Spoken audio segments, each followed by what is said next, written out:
स्वागत आहे आपल्या सर्वांचं लॅब टेक्निशियन या यूट्यूब चॅनलवर. आज आपण आरोग्य विभाग भरती DHS तसेच DMR भरती किंवा येणाऱ्या अपकमिंग महानगरपालिका भरतीसाठी लॅब टेक्निशियन व लॅब असिस्टंट या पोस्टसाठी इम्पॉर्टंट असा टॉपिक क्वालिटी कंट्रोल आज आपण बघणार आहोत. चॅनलवर नवीन असाल तर चॅनलला सबस्क्राईब करा व आपल्या जास्तीत जास्त मित्रांना शेअर करा. आजचा टॉपिक आहे quality control. Definition of quality control. Quality कंट्रोलची डेफिनेशन काय आहे? Quality control is a process used in a laboratory to ensure that the test results are accurate, reliable and reproducible.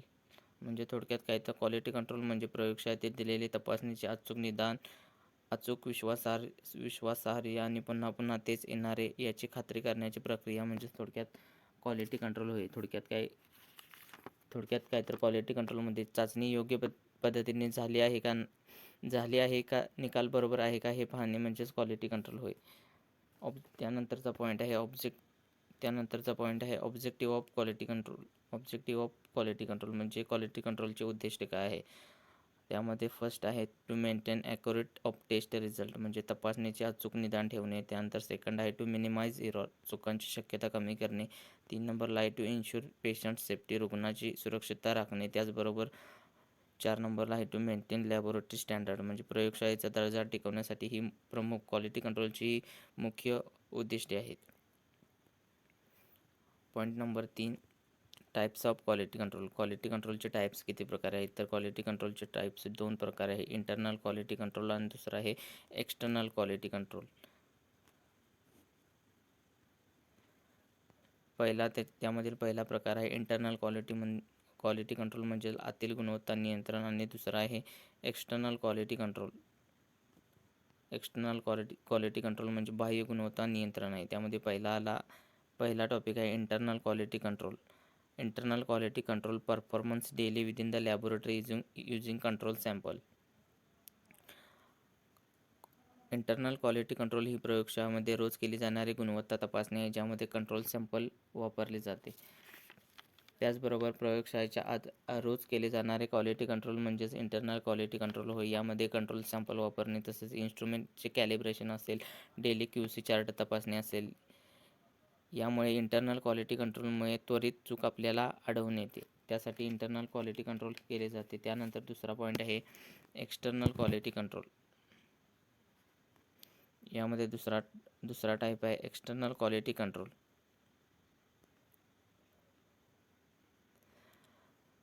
External quality control is external agencies to access laboratory performance. External quality कंट्रोलमध्ये बाहेरील संस्था प्रयोगशाळेच्या कामगिरीचे मूल्यांकन करतात. External quality control म्हणजे बाह्य संस्थेद्वारे केले जाणारे क्वालिटी कंट्रोल होय. यामध्ये प्रोफिशियन्सी टेस्टिंग असेल, वेगवेगळ्या लॅबचे रिझल्ट कंपेअर करणे असेल किंवा एक्सटर्नल क्वालिटी कंट्रोल यामुळे लॅबचा परफॉर्मन्स नॅशनल किंवा इंटरनॅशनल लेवलवर आपला कळतो. यासाठी आपल्याला एक्सटर्नल क्वालिटी कंट्रोल केले जाते. त्यामध्ये आपल्या लॅबचा रिझल्ट व इतर लॅबच्या रिझल्टची तुलना करून आपली क्वालिटी कंट्रोल व्यवस्थित चालू आहे का नाही हे चेक करण्यासाठी एक्सटर्नल क्वालिटी कंट्रोल केले जाते. त्यानंतरचा पुढचा टाईप आहे ॲक्युरेसी. यामध्ये पुढचा टाईप आहे accuracy. Accuracy is a closeness of the test result to the true value. Accuracy म्हणजे तपासणीचा निकाल खऱ्या म्हणजे ट्रू मूल्याच्या किती जवळ आहे हे चेक करणे म्हणजेच ॲक्युरेसी होय. ॲक्युरेसी म्हणजे काय तर दिलेला निकाल खरा ट्रू किंवा स्टँडर्ड मूल्याच्या किती जवळपास आहे हे दर्शवणे म्हणजेच ॲक्युरेसी होय. जर निकाल खऱ्या मूल्याच्या जवळ असेल तर तो ॲक्युरेट मानला जातो. फॉर एक्झाम्पल जर आपला HBची नॉर्म आपला HB जर 14 ग्रॅम पर डेसिलिटर असेल. त्यानंतर रिपोर्ट केल्यानंतर नेक्स्ट पॉईंट आहे point number 7 precision. Precision refer to reproducibility और consistency of test result. Precision म्हणजे तीच तपासणी पुन्हा केल्यावर समान निकाल येणे म्हणजेच प्रिसिजन होय. एकाच चाचणीचे निकाल पुन्हा पुन्हा घेतल्यानंतर एकमेकांच्या किती जवळ आहेत हे चेक करणे म्हणजेच थोडक्यात प्रिसिजन होय. निकाल जरी असले तरी ते एकमेकांच्या जवळपास असतात, यालाच प्रिसिजन म्हणतात. फॉर एक्झाम्पल जर आपण H B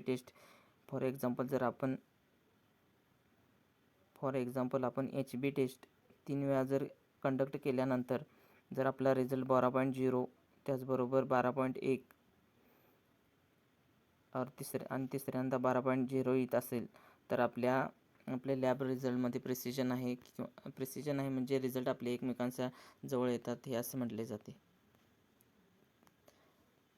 error in a laboratory. Error are classify into 2 types. 2 टाईपमध्ये लॅबोरेटरी एरर काउंट केले जातात. त्यामध्ये पहिला आहे रँडम एरर, सेकंड आहे सिस्टमॅटिक एरर. प्रयोगशाळेतील चुका 2 प्रकारच्या असतात. एक म्हणजे रँडम एरर म्हणजे अनियमित चूक आणि सिस्टमॅटिक एरर म्हणजेच नियमित चूक. त्यामध्ये पहिला पॉईंट आहे रँडम एरर. यामध्ये पहिला पॉईंट आहे रँडम एरर.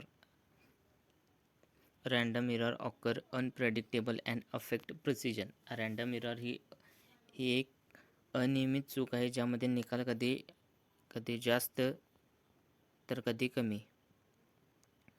यामध्ये कधी निकाल जास्त तर कधी निकाल कमी येतो यामध्ये रँडम एररमध्ये. रँडम एरर हा अचानक होतो आणि प्रिसिजनवर अफेक्ट करतो. रँडम एरर हा प्रिसिजनवर इफेक्ट करतो. प्रिसिजन म्हणजे काय आपला रिझल्ट एकमेकांच्या किती जवळपास येतो हे चेक करणे म्हणजेच प्रिसिजन होय. तर हा रँडम एरर कोणकोणत्या कारणामुळे होऊ शकतो. हा रँडम एरर म्हणजे आपण पीपीटी वापरताना होणारे चूक असेल, तापमानातील बदल असेल, त्यानंतर सॅम्पल व्यवस्थित मिक्स झाले नसल्यामुळे, मशीनमधील तांत्रिक काही प्रॉब्लेम असेल तर याच्यामुळे रँडम एरर हा आपल्याला बघायला मिळतो. त्याच्या पुढचा पॉईंट आहे सिस्टमॅटिक एरर. दुसरा टाईप आहे systematic error. Systematic error occur in one direction and affect accuracy. Systematic error हा एकाच दिशेने होतो आणि ॲक्युरसीवर परिणाम करतो.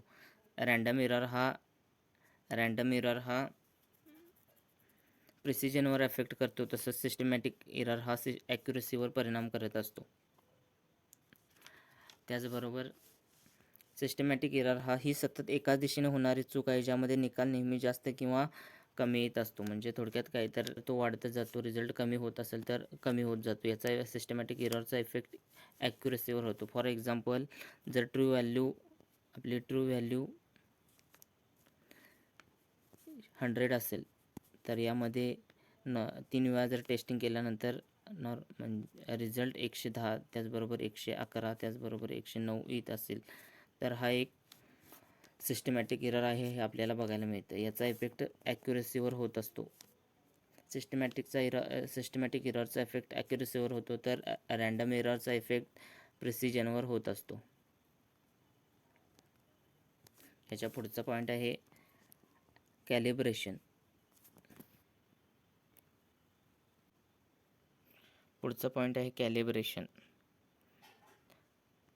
Calibration is a process of adjusting an instrument to match standard value.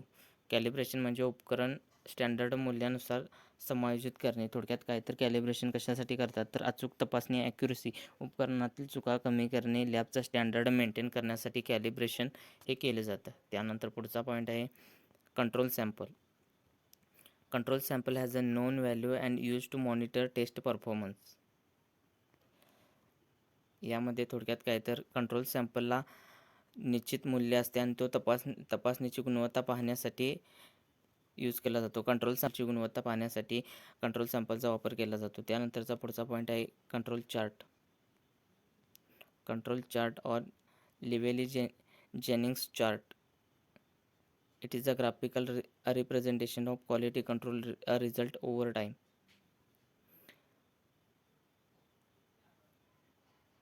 Lewis-Jennings chart म्हणजे क्वालिटी कंट्रोल निकालांचे ग्राफिकल स्वरूपातील रिप्रेझेंटेशन किंवा सादरीकरण म्हणजेच control chart of Levey Jennings chart. त्यानंतर पुढचा पॉईंट आहे Westgard rule. Westgard rule are statically rule use to decide acceptable or rejectable of quality control. Westgard rule हे क्वालिटी कंट्रोल स्वीकारायचे का नाकारायचे हे ठरवण्यासाठी वापरले जाणारा एक नियम आहे. याच्या थ्रू क्वालिटी कंट्रोल तुमचं ॲक्युरेट आहे म्हणजे ॲक्सेप्टेबल आहे का नाही, ॲक्सेप्टेबल नाही हे चेक करण्यासाठी वेस्टगार्ड रूलचा यूज करतात. त्याच्या पुढचा पॉईंट आहे importance of quality control. Quality कंट्रोलचे इम्पॉर्टन्स काय काय आहेत? Quality control ensure that the correct diagnosis or proper treatment. Quality कंट्रोलचं मेन फंक्शन काय असेल तर क्वालिटी कंट्रोलमुळे योग्य डायग्नोसिस आणि रुग्णाला योग्य उपचार मिळवण्यास खूप मदत होते. यानंतर आता आपण क्वालिटी कंट्रोल या सब्जेक्टवरचे टॉप 25 MCQ बघणार आहोत. Question first, quality control is a laboratory. Quality control in a laboratory means. तर याचं योग्य उत्तर आहे option number C. Quality control in laboratory means maintain accuracy of result. Quality कंट्रोलचा मुख्य उद्देश तपासणीचे निकाल अचूक ठेवणे हे एक क्वालिटी कंट्रोलचे एक मुख्य उद्दिष्ट आहे. Question number second, internal quality control is done. तर याचं योग्य उत्तर आहे option number C, daily. Internal quality control ही डेली रोजच्या रोज केली जाते. एक्सप्लेनेशन, इंटरनल क्वालिटी कंट्रोल ही रोज केली जाणारी प्रक्रिया आहे, कारण आपल्या लॅबचा स्टँडर्ड, आपल्या लॅबचे रिझल्ट ॲक्युरेट येण्यासाठी रोजच्या रोज इंटरनल क्वालिटी कंट्रोल केली जाते. त्यानंतर पुढचा पॉईंट आहे question number 3. Question number 3, internal quality control sample are supply by.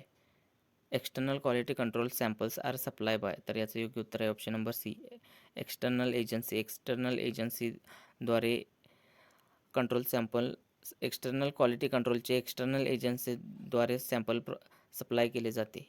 External quality कंट्रोलसाठी sample बाहेरील संस्थेकडून येते. त्यानंतर question number 4, accuracy refer to. तर याचं योग्य उत्तर आहे option number C, accuracy refer to closeness of true व्हॅल्यूच्या किती जवळपास आहे हे पाहणे म्हणजेच थोडक्यात आपला ट्रू व्हॅल्यू, रिझल्ट खऱ्या मूल्याजवळ कितीच आहे, ट्रू व्हॅल्यूच्या आसपास किती आहे हे बघणे म्हणजेच ॲक्युरसी होय. Question number 5, precision means. Precision म्हणजे काय? थोडक्यात प्रेसिजनमध्ये तर याचं योग्य उत्तर आहे ऑप्शन नंबर सी, रिप्रोड्युसिबिलिटी.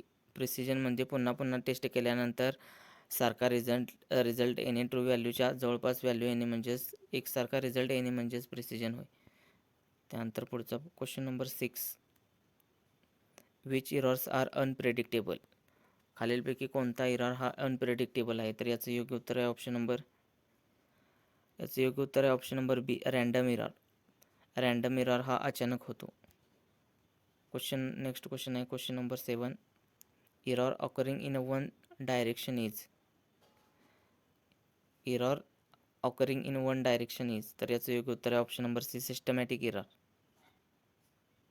याचं योग्य उत्तर आहे option number C, systematic error. Systematic error हा सतत एकाच दिशेने होतो.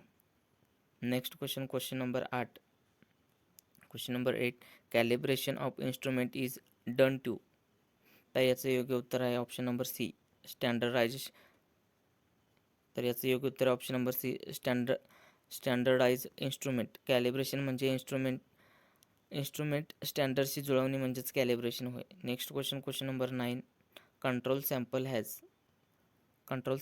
The value of no. Control sample means known value.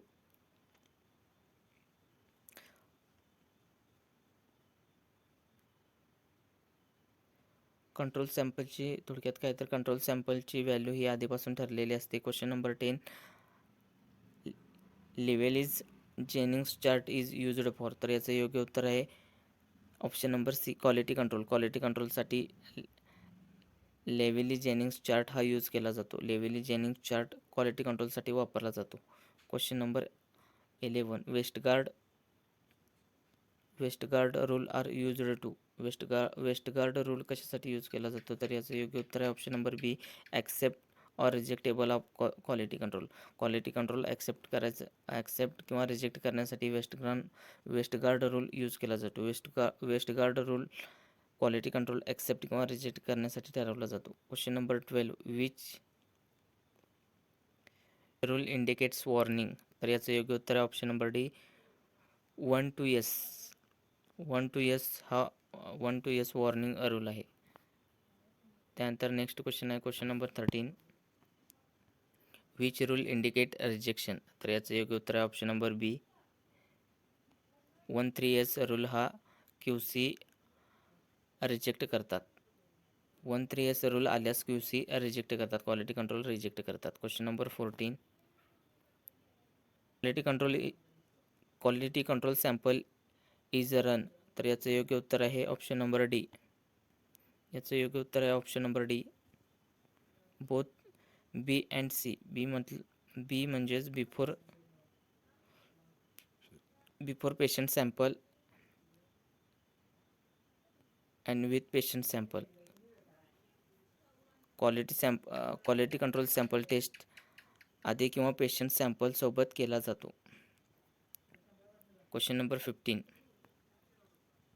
Which affect प्रेसिजनवर खालीलपैकी कोणती गोष्ट अफेक्ट करते. तर याचं योग्य उत्तर आहे option number B, random error म्हणजे प्रेसिजन कमी येतो आणि सिस्टमॅटिक एररमध्ये ॲक्युरसी कमी येते.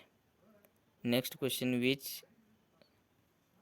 विच अफेक्ट ॲक्युरसी खालीलपैकी कोणता घटक ॲक्युरसीवर इफेक्ट करतो. तर याचं योग्य उत्तर आहे option number C, systematic error हा ॲक्युरसीवर परिणाम करत असतो. Next question number 17, mean in quality control refer to. तर याचं योग्य उत्तर आहे option number A, middle value. Explanation, mean म्हणजेच मधली सरासरी व्हॅल्यू म्हणजेच मीन क्वालिटी कंट्रोल होय. Question number 18, standard deviation indicate. तर याचं योग्य उत्तर आहे option number B, precision. Explanation, precision हे स्टँडर्ड डेव्हिएशन दाखवते.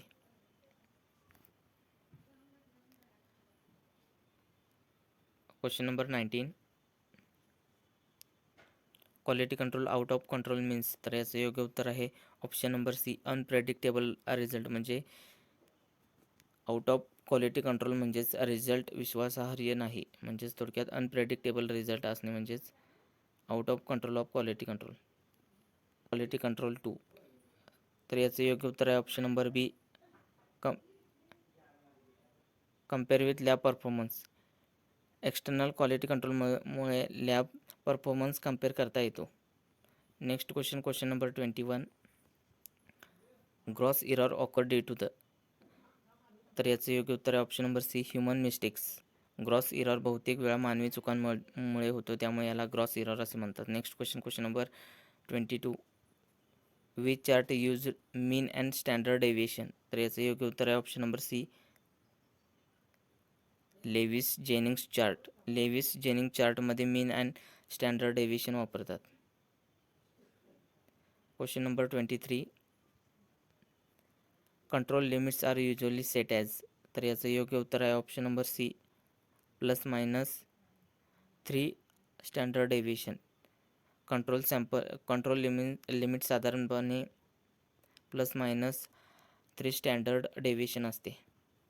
Next question number 24, first step when quality control fails is to. तर याचं योग्य उत्तर आहे option number C, stop test and identify error. आपल्याला ती टेस्ट थांबवायची आहे आणि कोणता एरर आहे हे आयडेंटिफाय करायचं आहे. क्वालिटी कंट्रोल फेल्स झाल्या टेस्ट थांबवून त्यामागची कारण शोधली जातात. Next question number 25, quality control is essential for. Quality control कशासाठी इसेन्शियल आहे. तर याचं योग्य उत्तर ऑप्शन नंबर सी, पेशंटच्या केअरसाठी किंवा पेशंटच्या सेफ्टीसाठी क्वालिटी कंट्रोल हे इम्पॉर्टंट आहे. त्यानंतर आपल्या लॅबचा स्टँडर्ड राहण्यासाठी, आपल्या लॅबची क्वालिटी उत्तम राहण्यासाठी क्वालिटी कंट्रोल इसेन्शियल आहे. क्वालिटी कंट्रोलमुळे पेशंटला योग्य ते उपचार मिळतात. योग्य ते उपचार मिळतात. जर व्हिडिओ आपल्याला आवडला असेल तर आपल्या चॅनेलला सबस्क्राईब करावं, आपल्या जास्तीत जास्त मित्रांना शेअर करा. थँक्यू.